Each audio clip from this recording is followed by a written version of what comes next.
Hello, my sewing friends. My name's Diana and I am the Wandering Sewist, and this is my weekly sewing vlog, hashtag fridaysews.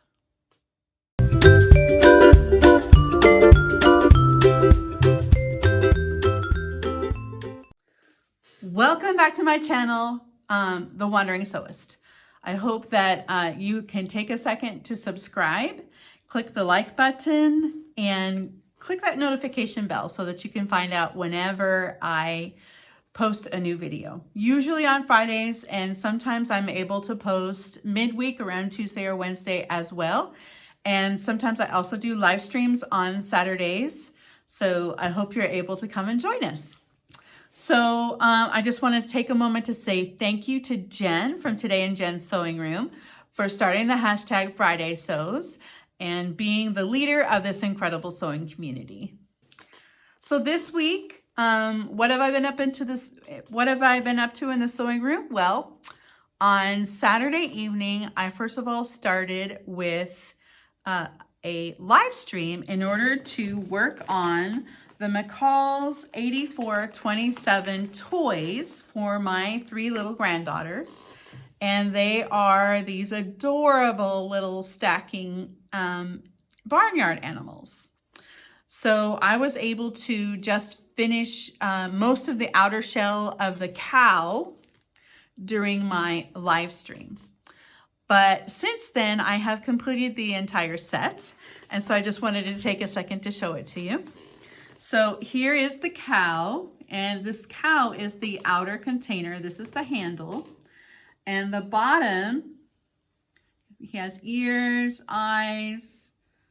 This is quilting cotton. This is some really nice like sweatshirting that I found on Hobby Lobby.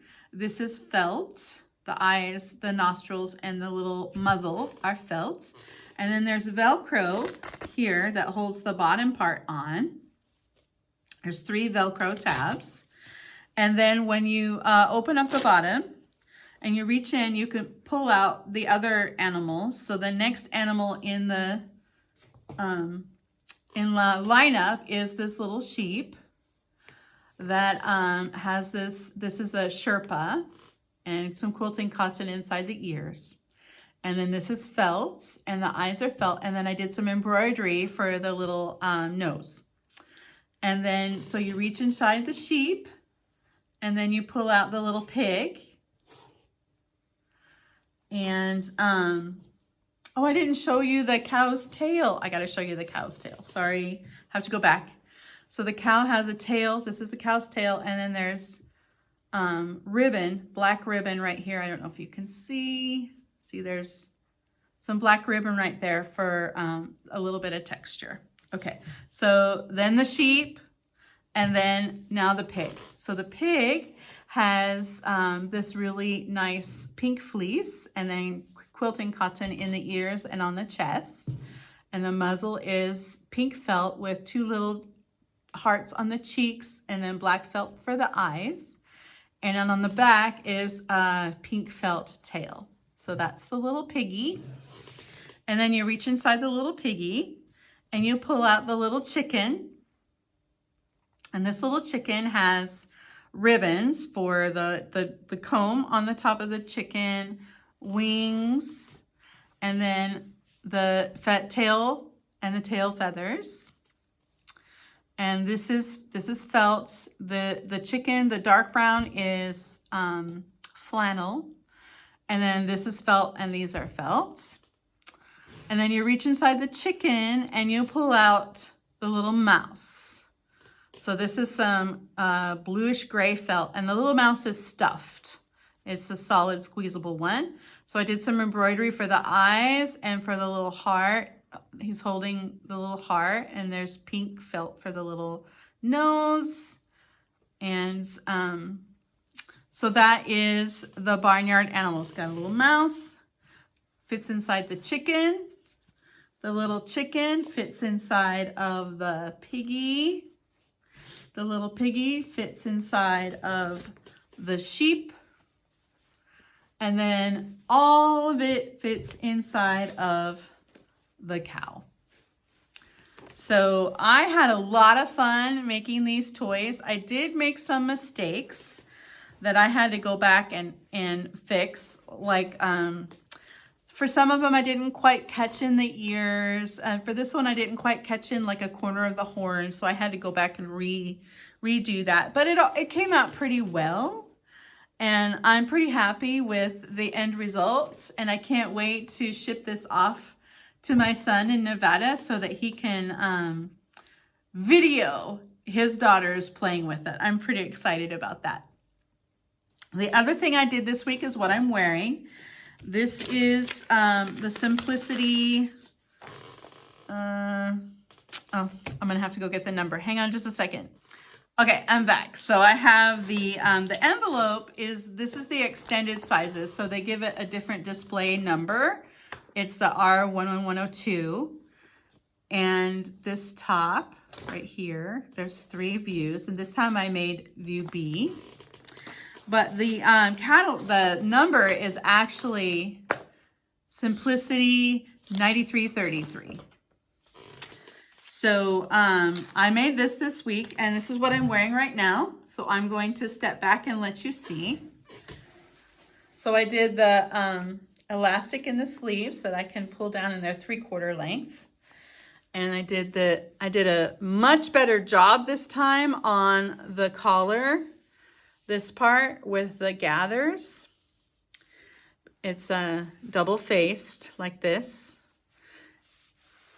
And it's kind of longish, so most of the time I tuck in the front just to give some shape around like this. So this is made from a really cute double gauze that I got in Africa at Elite Fabrics in Pretoria, South Africa. So it's really cozy and comfortable, but it's very breathable and soft. And I love this top. I love this top. So this is the picture, and it's Simplicity 8333. So this is my clothing thing that I made this week. And then I had to go to the local fabric shop this week to get some supplies for my Upton dress that I want to make from cashmerette. I want to do this fabric, and I needed to get an invisible zipper, some matching thread, and things like that. So the design I want to do, this Upton dress, I got the expansion pack. There's 364 possible dress combinations. So what I've chosen to do is a square neck with the princess bodice seams front and back, and a flutter sleeve, because this is a very light fluttery fabric. I think it would be beautiful as a flutter sleeve. And then I want to do a T-length pleated skirt because this is a very lightweight floaty fabric. I thought it would swish around beautifully. So I picked up a 22-inch white invisible zipper, and I got some thread to match. And then I also found this bias binding, and I was thinking, because the skirt is going to be curved and the flutter sleeve is going to be curved, and hemming those curves, I have not had a lot of success in making the hem smooth.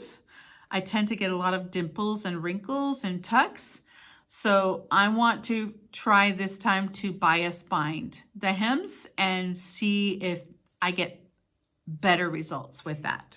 So I got that this week. And so for my project for over the weekend, I need to trace out my pattern, because I don't cut my patterns. I always trace them.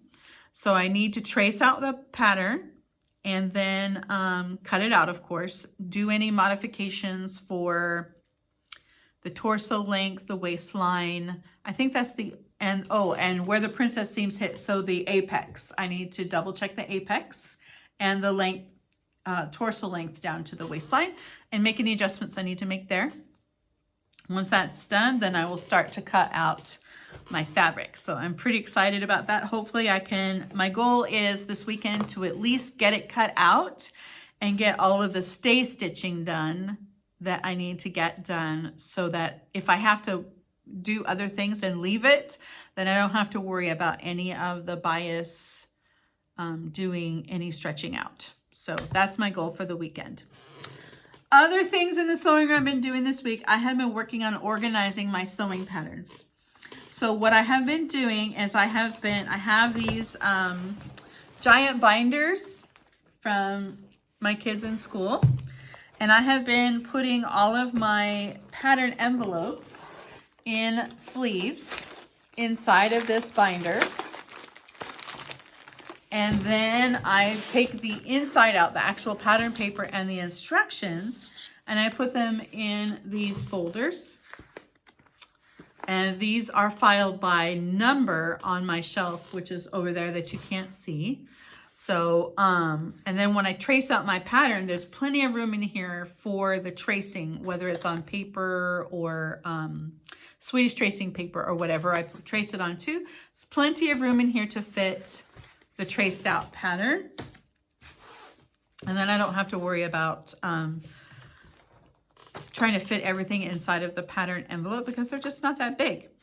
So what I need to do next, after I'm almost done, I'm almost finished sorting and organizing all of my patterns.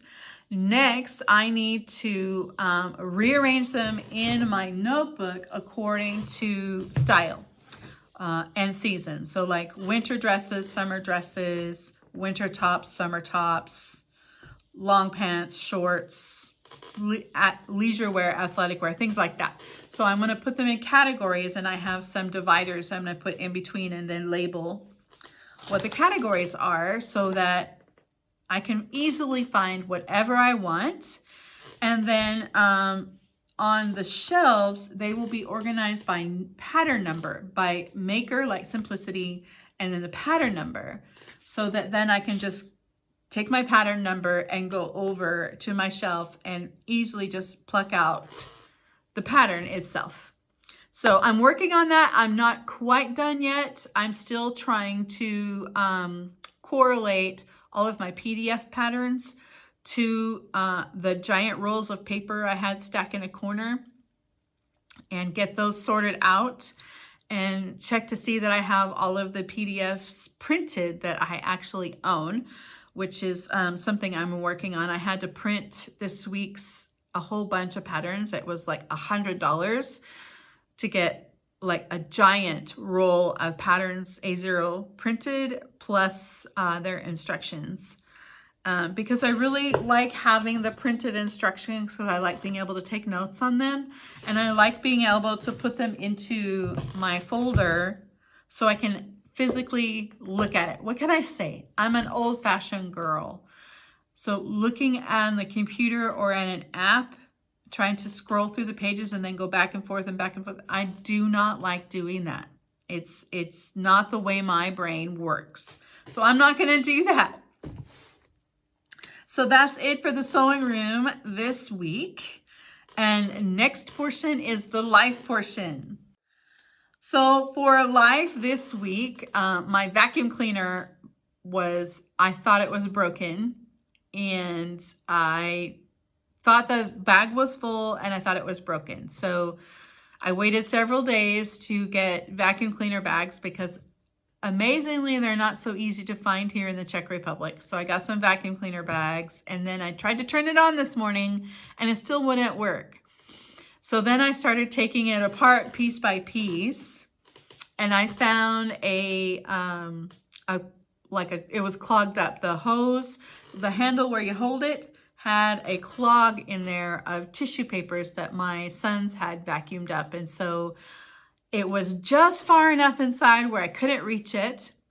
It was just thick enough where the vacuum cleaner couldn't suck it up, and I couldn't figure out how to get it out. So I sacrificed a wire hanger, took it apart, straightened it, and then stuffed it down inside the tube and got the clog out. So now I have a functioning vacuum cleaner again, which is great because my floors are starting to really get bad and they really need some help. So that's what I'm going to do when I'm done here. I'm going to go and use the heck out of that vacuum cleaner because my floors are like, wow. So other than that, coming up this next week, my number 3 son, 3 out of 5, I have 5 sons, 2 daughters.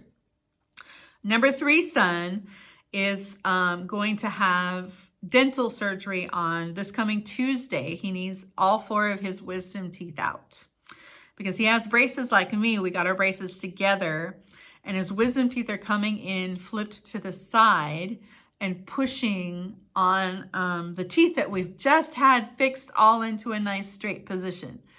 So the orthodontist says she can't remove the braces and do the retainer until the wisdom teeth are out and the sockets are all healed up.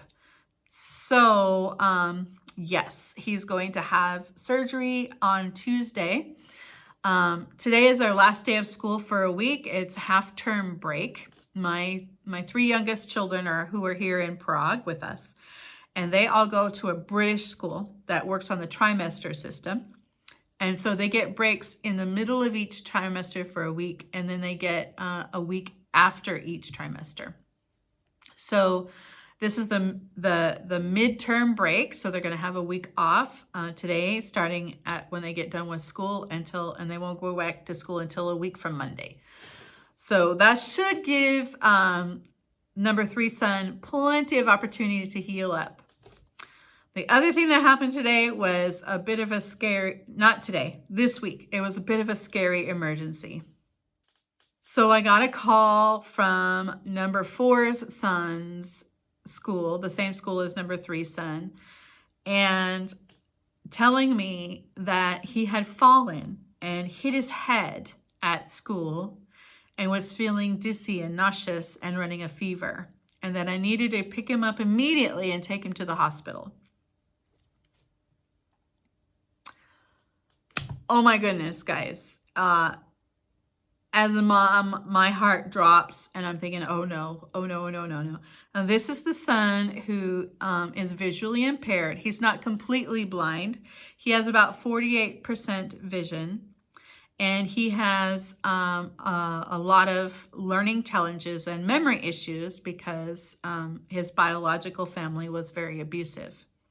So immediately I was scared, but the problem is I don't drive here in Prague. We have a car, but I don't drive here because it's way scary. So I had, it was after lunch and I had 2 other kids coming home from school and they don't have keys because we don't have spare keys to the house. So I was stuck. So I had to call my husband at work and he had to leave work and take an Uber/Bolt kind of car over to the school, pick him up and take him to the hospital. And they did a CT scan and they did blood work and a neurological exam and all that stuff. And he came up with a mild concussion and he has like a black eye and because he hit his face on a curb. So he has a black eye, his eye is swollen and sore. And he still has very bad headaches and he's dizzy because he got a mild concussion. So he's not gone back to school since Tuesday. He's been home with me. And he's not allowed to watch any screens for more than just a few minutes because it's really hard on your brain, and he's on brain rest. So he needs to rest his brain so he can't read, draw, look at a screen, video games, phone, computer, TV, nothing. He just has to lay around and relax for at least a week, and then he can start gradually incorporating screen time only as long as it doesn't hurt. As soon as it hurts, he has to stop and then wait 24 hours before he can try again. So he's very bored, very frustrated because there's nothing for him to do besides lay around on the sofa or walk around the house. And it's been a challenge for him. So over the next week, I'm going to be taking care of my number 4 son with the concussion and number 3 son who will have his surgery on to get his wisdom teeth out. So I may or may not have any sewing time over the next week or so. If I don't do a Friday Sews next week, you will know why, because I have these 2 boys. They're both teenagers. One's 13, one's 15. And they will be taking up a lot of my time. So that's pretty much it from me here in my sewing room. I hope you have a fabulous weekend with lots of time to sew something beautiful. Bye.